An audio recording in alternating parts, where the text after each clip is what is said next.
시청자 여러분, 좋은 아침입니다. FTN 이현빈입니다. 오늘 4월 2일 FTN 모닝 뉴스 시작하겠습니다. 이제 벚꽃이 많이 보입니다. 진짜 봄이 왔다라는 신호인 것 같은데, 날씨도 너무 좋고 나들이 하기 너무 좋은 날씨입니다.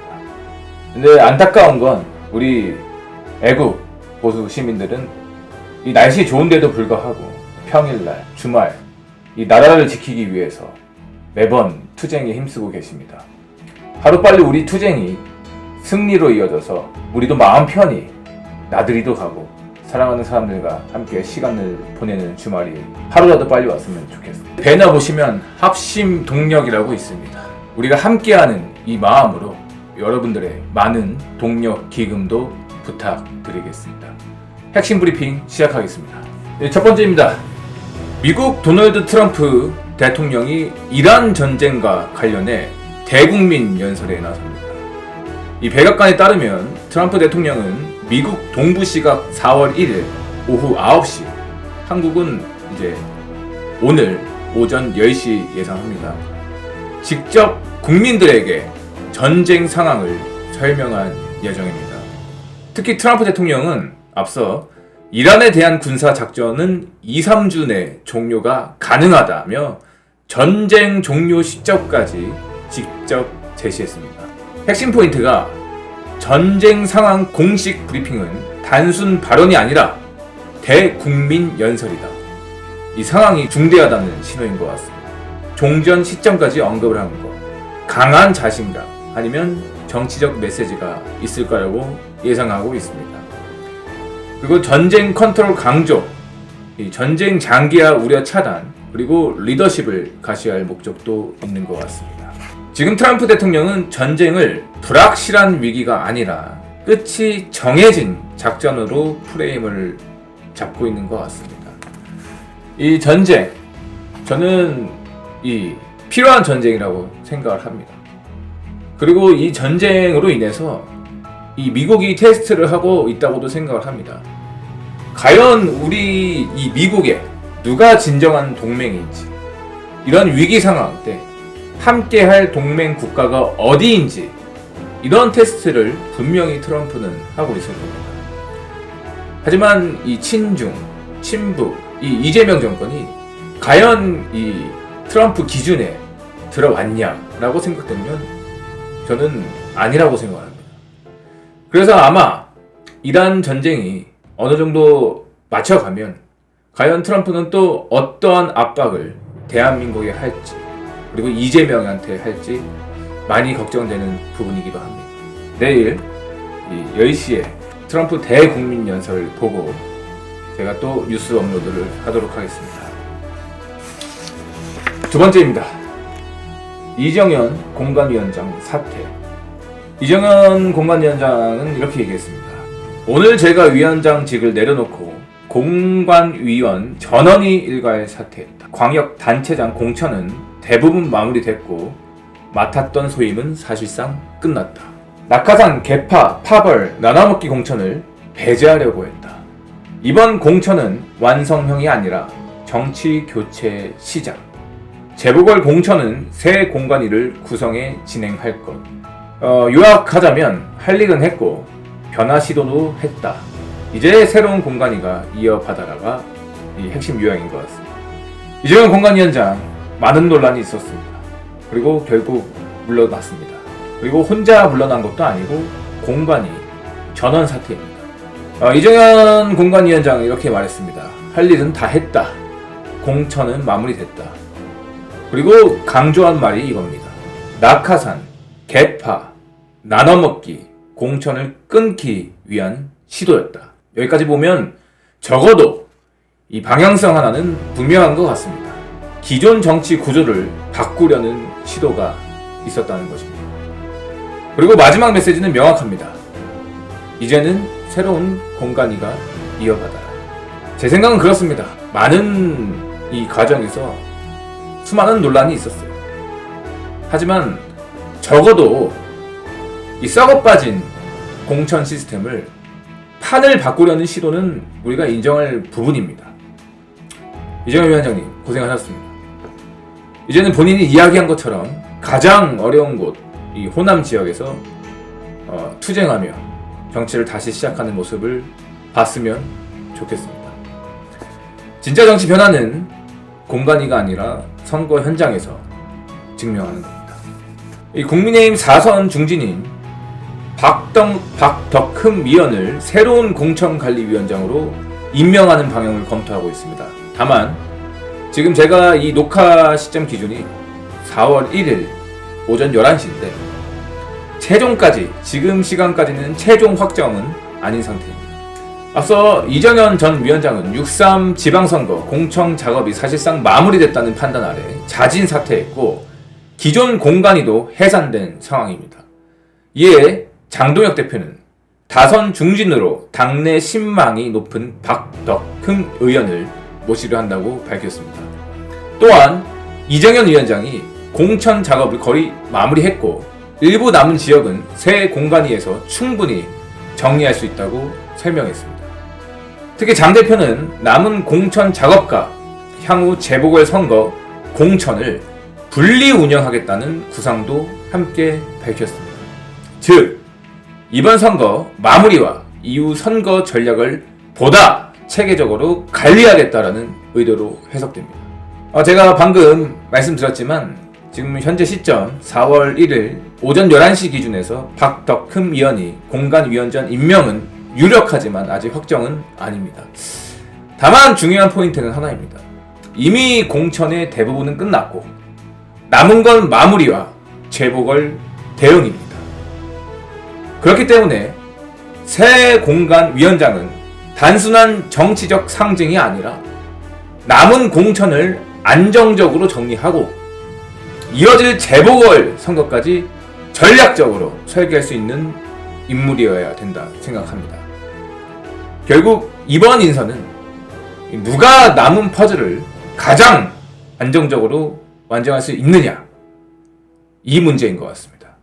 당내 신망과 경험을 갖춘 인물인 만큼 남은 공천과 재보궐 선거를 흔들림 없이 마무리할 적임자이길 기대합니다. 네 번째입니다. 이 정원호 칸쿤 의혹 토론에서 빠졌다. 여러분, 이 부분은 좀 짚어봐야 돼요. 2026년 3월 31일 더불어민주당 서울시장 경선 토론이 진행됐습니다. 정원호, 박주민, 전현희 이 세 후보가 이 토론을 했습니다. 이 토론에서는 주택 정책, 공연장 공약, 과거 발언 등이 좀 다뤄졌는데, 근데 여기서 제일 중요한 게 뭐냐? 무엇이 하나 빠졌습니다. 그게 뭐냐? 정원호 후보의 칸쿤 출장 의혹입니다. 여성 직원과 해외 출장 논란, 이 출장 서류에 남성으로 기재, 이 사안 토론에서 사실상 다뤄지지 않았습니다. 논리적으로 한번 보겠습니다. 토론의 본질은 정책 설명 플러스 후보 검증입니다. 그렇다면 질문의 우선순위는 가장 논란이 큰 사안, 왜 여성 직원을 남성으로 표기를 했냐? 그런데 실제 토론은 정책 중심, 핵심 의혹 배제, 결론적으로 검증 기능이 작동하지 않았습니다. 얘네들이 지금 이 민주당 애들이 의원이라 치고 하도 범죄자가 많아서 이런 검증 같은 거는 그냥 서로 패스하자, 그게 더 좋지 않냐, 이렇게 합의를 한 것 같아요. 워낙 많으니까, 너무 많으니까 검증을 해버리면 그 누구도 이 후보의 자격이 없는 거죠. 그리고 또 하나 짚겠습니다. 후보들은 모두 검증된 후보라고 자칭합니다. 하지만 검증을 주장하는 것과 실제 검증을 받는 것은 다릅니다. 그죠? 본인이 아무리 깨끗하다고 하면, 이재명도 깨끗하다고 해요. 본인들이 아무리 깨끗하다고 하면 뭐해? 이재명 본인도 맨날 억울하다, 자기는 죄가 없다, 이렇게 얘기를 하는데. 그리고 이제 핵심 질문입니다. 왜 여성 직원을 남성으로 기재했는가? 어떤 해명을 하느냐? 단순 실수라고 합니다. 단순 실수. 그렇다면 우리가 확인을 한번 해야 합니다. 왜 가장 민감한 항목에서 오류가 났는가? 왜 검토 과정에서 걸러지지 않았는가? 왜 충분한 설명이 없었는가? 이게 설명되지 않으면 이 국민들은 납득하기가 어렵습니다. 그런데 이번 토론에서는 이 질문 자체가 없었어요. 그래서 핵심은 이겁니다. 의혹의 사실 여부 이전에 검증의 기회가 사라졌다. 정리하겠습니다. 이번 토론은 정책 토론은 있었지만 검증 토론은 아니었습니다. 여러분께 묻겠습니다. 중요한 의혹이 있는데 아무도 묻지 않는 토론, 이걸 과연 정상적인 토론으로 볼 수 있을까요, 우리가? 정말 이 민주당, 또 부산에는 전재수도 있고 이 정상인이 없는 것 같아요, 제 생각에는. 마지막입니다. 국민의힘 서울시장 후보 토론 있었습니다. 오세훈, 윤희숙, 그리고 박수민, 이렇게 셋이서 토론을 했습니다. 오세훈 후보는 민주당을 제외한 모든 세력과 연대해야 한다고 했고, 윤희숙 후보 역시 사과를 전제로 연대 가능성을 열어뒀습니다. 반면 박수민 후보만 유일하게 연대에 반대하며 선을 그었습니다. 특히 OX 질문에서 뭐 물어보면 자기 생각을 맞다 하면 동그라미, 뭐 아니다 하면 X, 이 OX 게임, 이 질문에서 이준석, 한동훈과 연대해야 하는가에 대해 오세훈, 윤희숙은 동그라미, 박수민 후보만 X를 들었어요. 여기서 이미 방향은 명확히 갈렸어요. 지금 다음 상황을 보면 내부 정리와 배신 정치 청산, 그리고 보수 재정립 과정이 있습니다. 이 시점에서 다시 과거의 갈등의 중심에 있던 세력까지 끌어들이자는 건 통합이 아니라 기준 없는 확장에 가깝습니다. 쉽게 말해 집 정리하는데 다시 쓰레기 들어오는 격이에요. 자, 오세훈 말을 보면 모두와 연대는 듣기에 좋아 보이지만 결국 기준이 없어요. 누구랑 왜 연대하는지에 대한 설명이 없이 무조건 합치자는 건 정치가 아니라 숫자 맞추기라고 저는 생각합니다. 윤희숙도 사과하면 된다는 입장인데, 이 정치가 그렇게 간단하면 다 사과 한 번 하고 끝났겠죠. 그럼 정치 책임이라는 단어가 도대체 왜 있는 겁니까?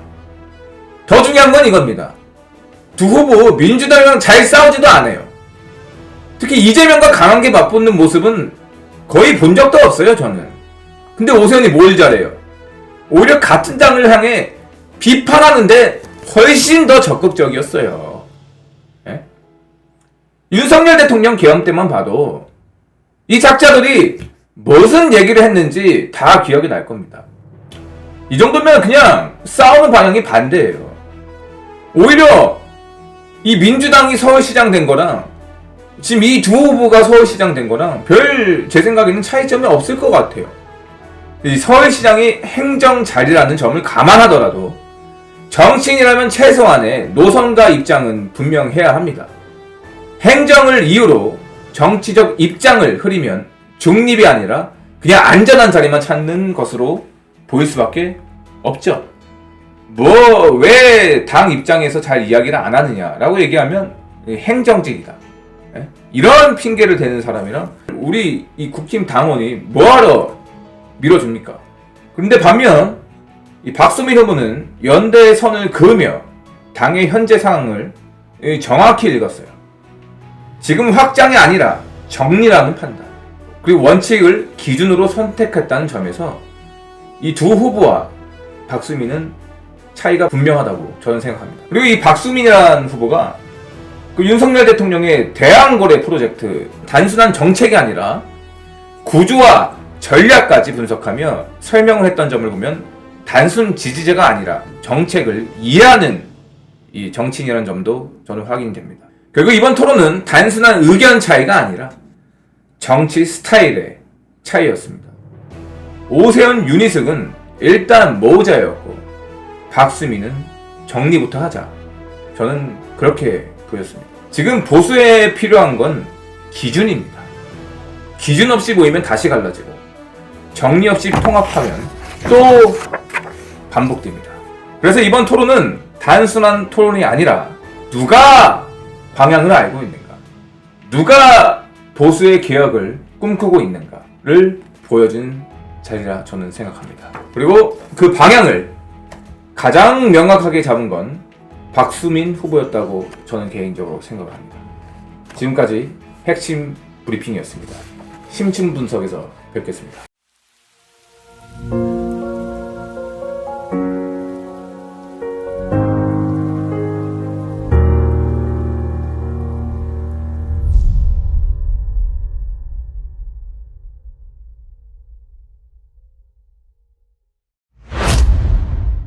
핵심 브리핑에 이어 심층 분석 들어가겠습니다. 오늘의 심층 분석 주제는 정치는 사라지고 연출만 남았다. 그리고 그 다음 단계. 그럼 심층 분석 시작하겠습니다. 지금 정치권을 조금 더 냉정하게 들여다보면 단순히 무능하거나 혼란스러운 것이 아닙니다. 오히려 너무 정교해진 상태입니다. 모든 발언은 계산되어 있고 모든 메시지는 관리되어 있으며 모든 행동은 리스크를 최소화하는 방향으로 설계됩니다. 문제는 여기서 발생합니다. 정치는 원래 리스크를 감수하는 영역입니다. 결정을 내리기 위해 존재하는 것이 정치입니다. 그런데 지금은 정반대입니다.